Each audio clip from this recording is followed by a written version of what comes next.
Ivan Costa. Síndrome de burnout, né? É algo associado ao estresse no trabalho, né? É o esgotamento físico e mental, que ele está direcionado à forma como você conduz o seu trabalho. Deixa eu dar um exemplo básico aqui, né? Hoje, mais de 30 mil pessoas são afastadas do seu trabalho devido à relação que ela tem. Como é, Carla, que eu posso entender se eu tenho síndrome de burnout ou não, né? Geralmente, as pessoas que mais são dedicadas ao seu trabalho, né? Pessoas que gostam de fazer algo bem perfeccionista, ela tende a ter um estresse maior, porque elas não aceitam errar. Então, elas acabam não reconhecendo o seu limite e ultrapassando todos os limites para entregar algo bem feito. Então, o excesso de trabalho num ambiente estressivo, onde há muita competitividade, responsabilidades altas, ou não é reconhecida pelo seu trabalho, faz com que ela tenha síndrome de burnout. E geralmente nos trabalhos hoje, né, exige a competição entre os colegas. Um faz melhor do que o outro, aí fica aquela competição. E aí alguns profissionais adquirem essa doença. Exatamente isso. A gente poderia até citar a área de vendas, por exemplo. Eu trabalhei muitos anos na área de vendas e sofri em um certo período com a síndrome de burnout. Por quê?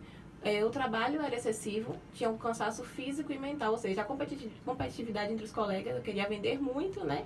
E sempre chegavam com mais idosa, né, dentro daquela empresa, com 7 anos de empresa, eu já não conseguia mais entregar da mesma forma que eu entregava antes. Então, se a gente vendia em torno de 70 mil por mês e caía para 50, já era uma fase onde eu me sentia inferior ao meu colega. Eu queria vender mais que ele queria vender mais que eu, e a gente realmente entrava naquele estado ali de competição, e isso fazia com que a gente não se reconhecesse mais. Tem até uma jornalista, né, que é a Isabelle Camargo, que ela teve, né, uma exaustão dentro do ambiente de trabalho. Ela era jornalista da Globo na época, né? E no meio da entrevista ela apagou, desmaiou. E ela veio falando que a síndrome de burnout é a ausência de si mesmo.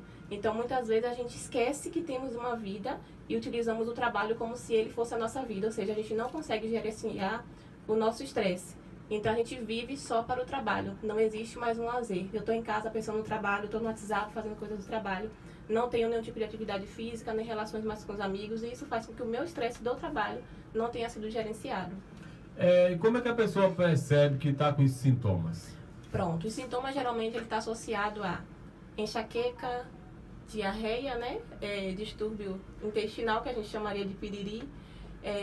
Problemas também relacionados à circulação, apagão, às vezes você está escrevendo um e-mail, por exemplo, do nada você não sabe mais o que está escrevendo.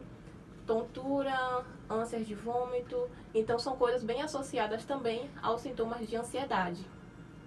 Entre outras, né? Cada pessoa, na verdade, ela vai ter os sintomas de forma diferente. Algumas vai ter isso tudo, outras, geralmente, o corpo ele começa a sinalizar antes. Só que a gente tende a negligenciar todos os sintomas que o nosso corpo dá.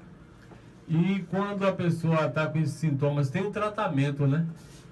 Exatamente, tem o tratamento, né? E esse tratamento, geralmente, ele acaba sendo buscado no último ponto. Nós temos a mania de negligenciar doenças, né?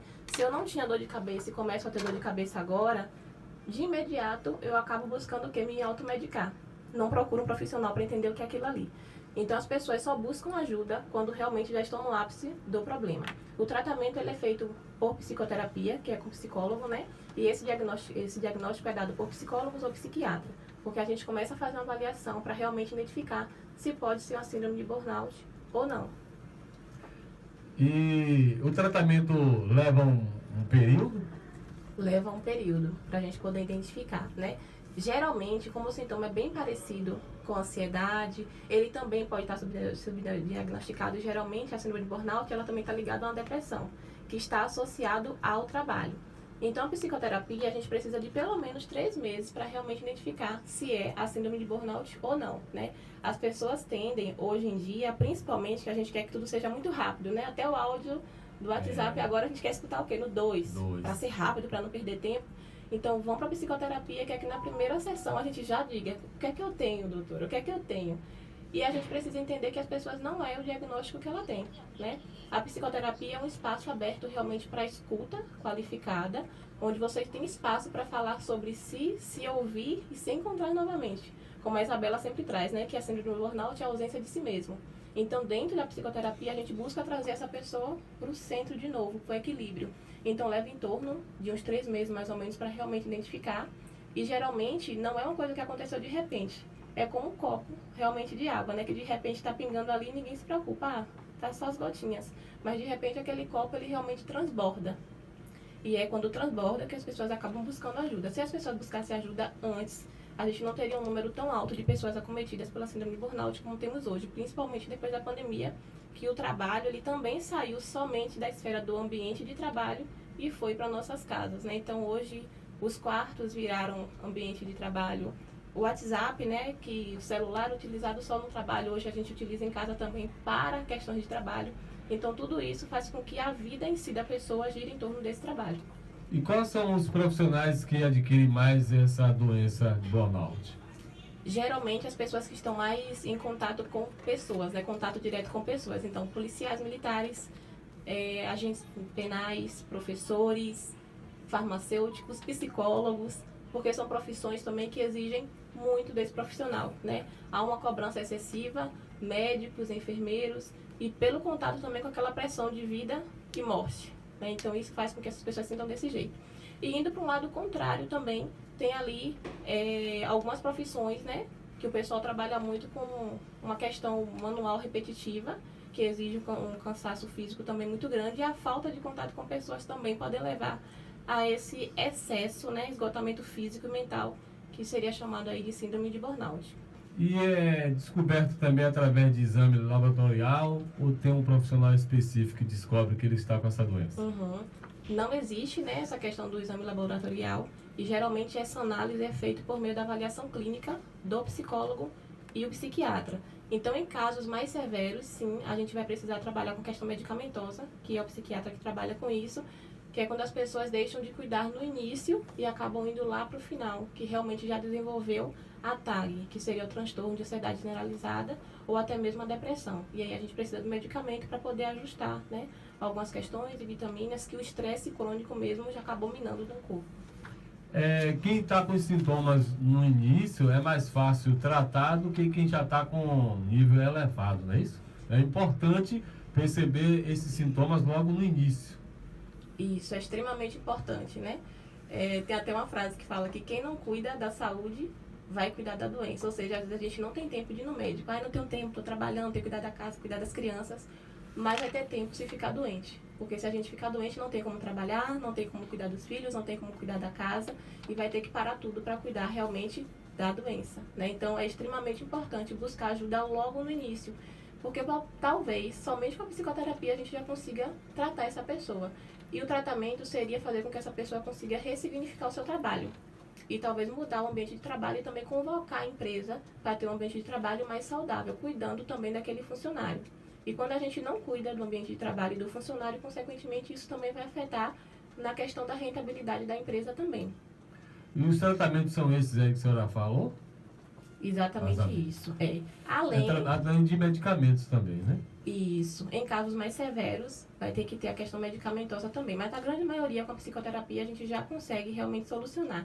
E aí o convite fica, vamos fazer atividade física, né? Vamos atrelar momentos de lazer, melhorar as relações familiares com os amigos, que realmente ajuda muito, né? A atividade física, ela faz com que a gente libere aí dopamina, serotonina, faz com que a gente se sinta bem melhor e realmente tenha uma melhor qualidade de vida, cuidando também do nosso processo de envelhecer, que é uma coisa que a gente não faz.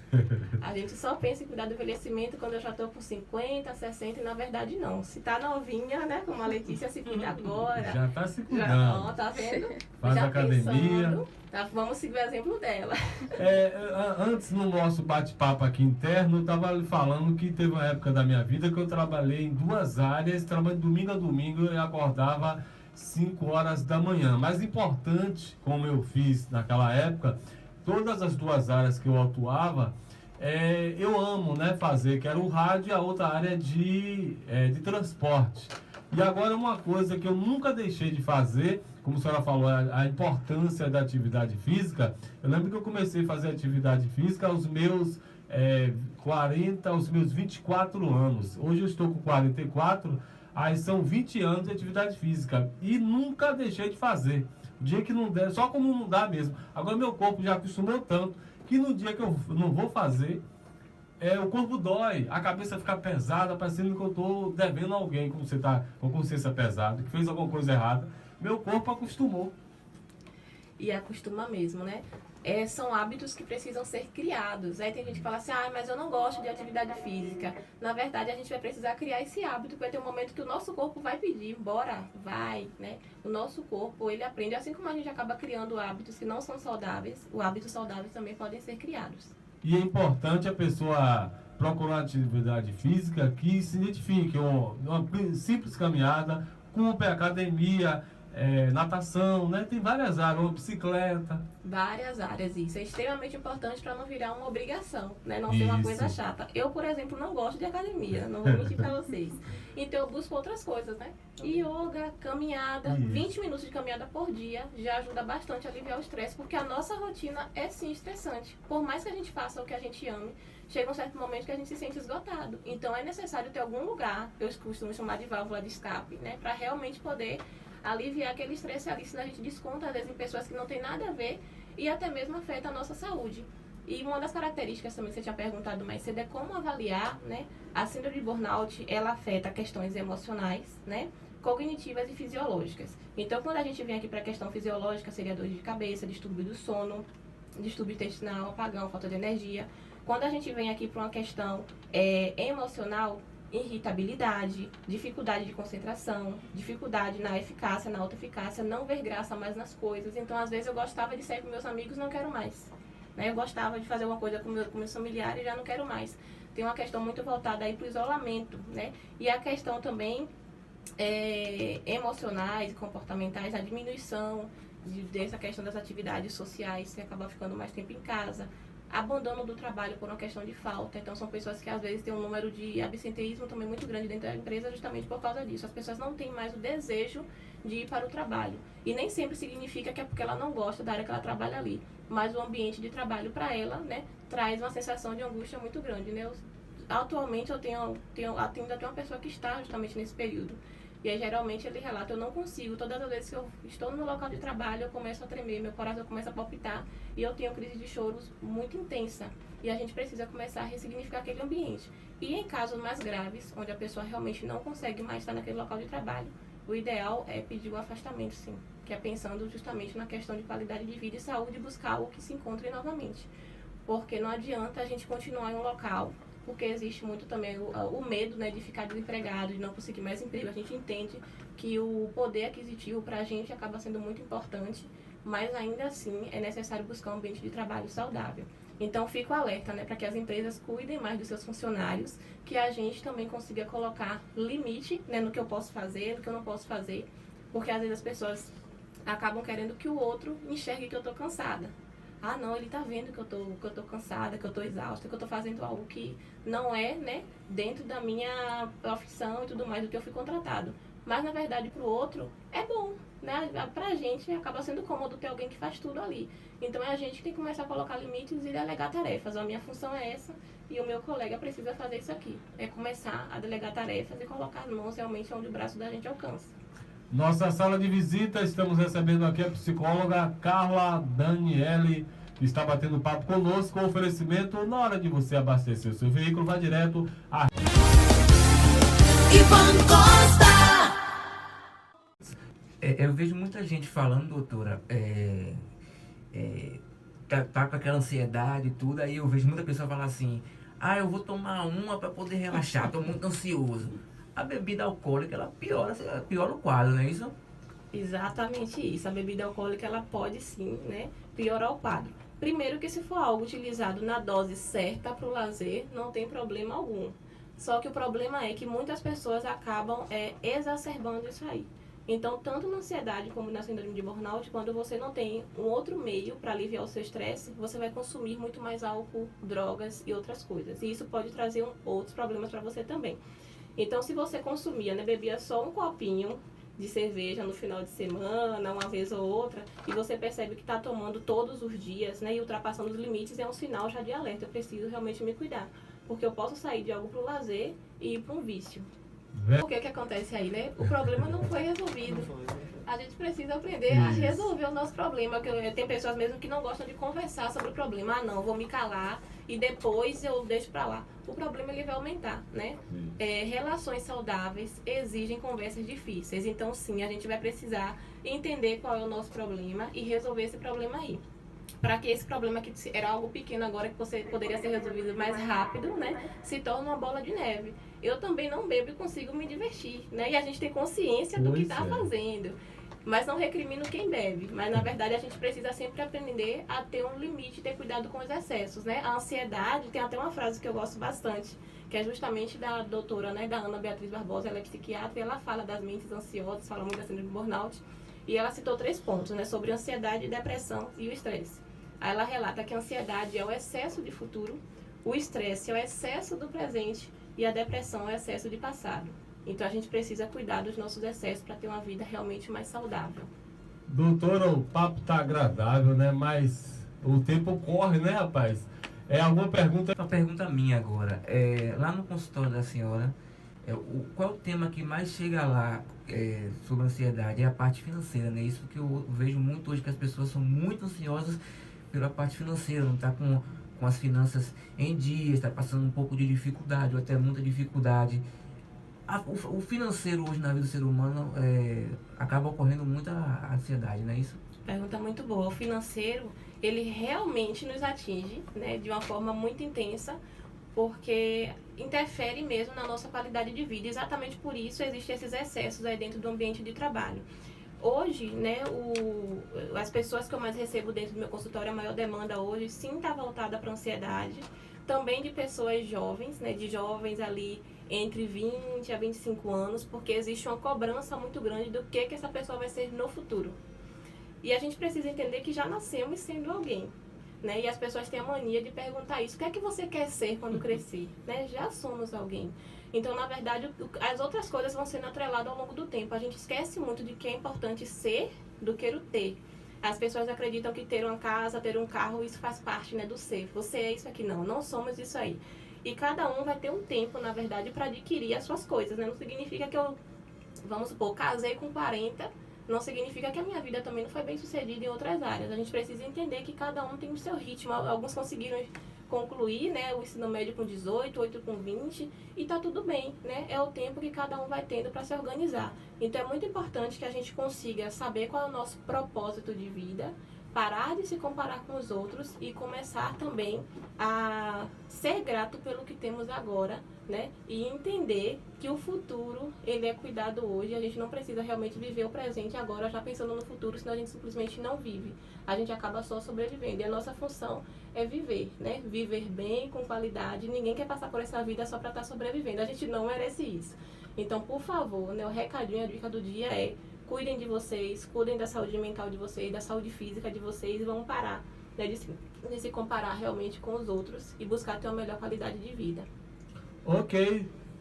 Carla Daniele, psicóloga, desde já lhe agradeço o bate-papo, aprendizado muito grande para todos nós e os ouvintes que nos acompanharam aí na nossa sala de visita aqui do Panorama Geral na Rádio Subaia. Forte abraço e até a próxima. Obrigada e gratidão a todos vocês também que enviaram perguntas, ao convite de vocês também, né? Muito obrigada.